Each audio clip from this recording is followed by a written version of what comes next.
Okay, Rabbi Kaplan, we're continuing for the last part. So Rabbi Avigdor Miller said that he said to this person, your house is like a pigsty because he has a television in the house. And they heard that, the Balabatim and the Shul, they wanted to throw him out. What kind of way of talking to people is that? But he didn't care. He said the truth, and he was not compromising on anything. They wanted to throw him out, and then they had a special siyata d'shmaya, and then they didn't throw him out. The same thing was with his opposition to Zionism. Rabbi Avigdor Miller said that the state of Israel is open war against Torah and Hashem. He said this, that it's a war against Torah and Hashem, the state of Israel. And he says here that even hanging the flag alone is a chil Hashem, because the flag represents not just a country, but a desire to be a nation like all the nations. When they hang up the flag of the state of Israel, they're saying, we're also a nation. We're also like all the Goyim. That's a chil Hashem. Somebody hangs up a flag on Yom HaTzmaut, he's being mechalo the Shem Shomayim. He's saying that we can do without Hashem. That's what Avigdor Miller knew this way from the beginning, from 1948. He already understood that. And the derech was in those days, and nowadays maybe also, that they when they make a banquet or a dinner for an institution, when they start, so they sing the American national anthem, and then afterwards they sing Tikva. Victor Miller, when he was at such an event, he used to rise with the crowd when they sang the Star Spangled Banner. But he deliberately sat down or walked out when they started singing Tikva. And it was in front of everybody, in front of the whole crowd. He walked out. He didn't want to have any part in this display of respect for the state of Israel. That's a man of emes. That's what you call emes. No chanifre, no ziv, no covering up. This is the way it is, and that's it. Rabbi Kaplan, What? just tell you a story. I don't know if I got it from the book or I got it from someplace else.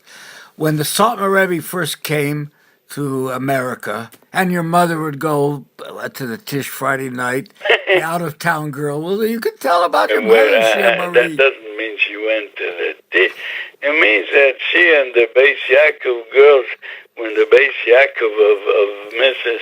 Rabbiton Vichner Kaplan was in Williamsburg in those days, and they would take walks Friday night. So they would look in the windows, which the Tish of Rabbeinu Yoel, the Satmar Rebbe, was in a what do you call it? Basement. Below the ground there was a hall. For poor people are in basements. A basement, I don't know what they called it, and there were windows that was on top of the ground. They would look through those windows to see the Tish of the Satmar Rebbe. Ashrecha, v'ashrecha yimecha, Shia Marie.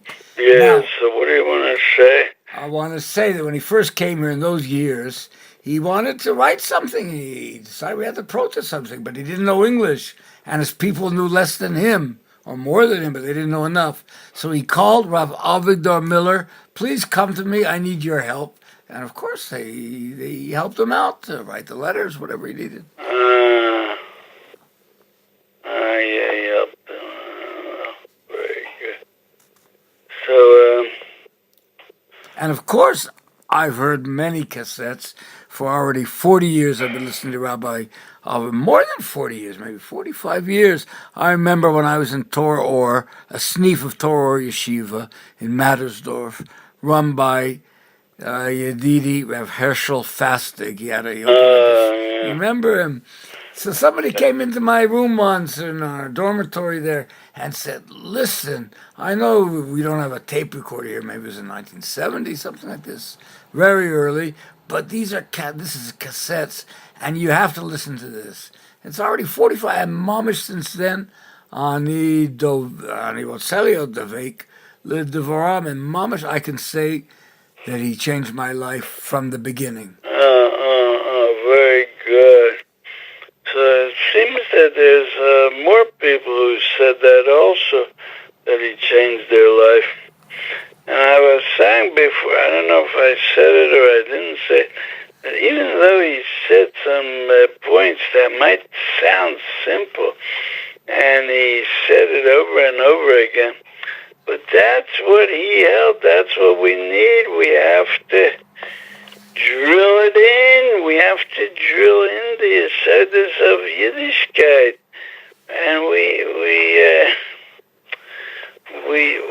if we won't drill it in, we're gonna forget it, and we're gonna live our lives without remembering Hashem, without remembering that He gave us a Torah. And we'll just stay from, because we belong to this group of from people. And that's wrong, and that Rabbi Avigdor Miller fought against that. This is what's called mitzvahs anoshim melumodo. To do things because you're used to doing it. And that's what it is all. And what does this bring? What does the Gemara tell us? And the Gemara says that the Pasuk says in Yeshaya that because of mitzvahs anoshim melumodo, there's going to be a churban. And it's going to be v'ovdo chochmas chach. No, Rabbi Kaplan. It says, "V'ani osif lechokot lecha af levafela." Right, there's going to be a makkah that's called hafleva fele. Which became a cliche in Israel. Tzadikim. There won't be tzadikim left. There might be phony tzadikim might be left. But real tzaddikim won't be. It's all a punishment of mitzvahs and noshim melumodo. That's what Rabbi Avigdor Miller was fighting against. That Yiddishkeit should not be mitzvahs and noshim melumodo. Somebody sits down to learn, and he learns a Mishnah. One piece of Mishnah in the middle of the Gemara and the Rashi. And he remembers this is the Torah of Hashem. That makes it a whole different kind of learning, no matter whether it's a short Seder or a long Seder. And this was one of the main points Rabbi Avigdor Miller was teaching. Let's learn from his ways, and let's try to be like that. His yard site is Kav Zayin Nisan. Oh. Same as Fimeir's birthday. Oh. And somebody else's birthday. And Chuso Yogan Aleinu. Amen, amen. Thank you very much, Rabbi Kaplan.